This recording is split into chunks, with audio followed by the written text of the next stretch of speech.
యేసుక్రీస్తు శ్రేష్టమైన ఉన్నతమైన నామంలో అందరికీ వందనాలండి.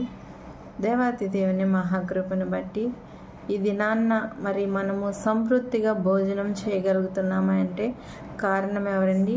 రైతు తను ఎంతగానో కష్టపడి తను పంట పండించుకుని మరి మన కొరకు ఏం సిద్ధపరుస్తున్నాడండి?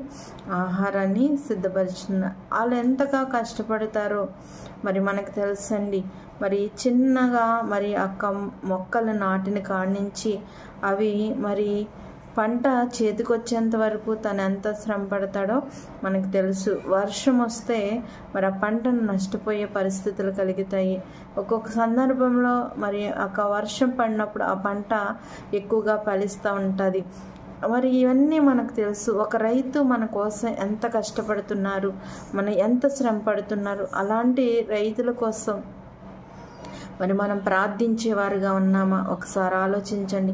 వాళ్ళు ఎంతో కష్టపడి మరి మన ఆహారం కొరకు మరి వాళ్ళు ఎంతగానో పంట పండిస్తానికి అనేకమైన ఎరువులు వేసి మరి అవి మనం తినగలగడానికి సహాయకులుగా ఉన్నారండి. అలాంటి రైతు కుటుంబాల కొరకు మనం ప్రార్థించే వారిగా ఉండాలి. అలాంటి వారిగా జీవించడానికి పరిశుద్ధాత్మ యొక్క వాక్యము ప్రతి ఒక్కరి జీవితాల్లో ఫలింపచేయనుగా. ఆమేన్. అందరికీ వందనాలు.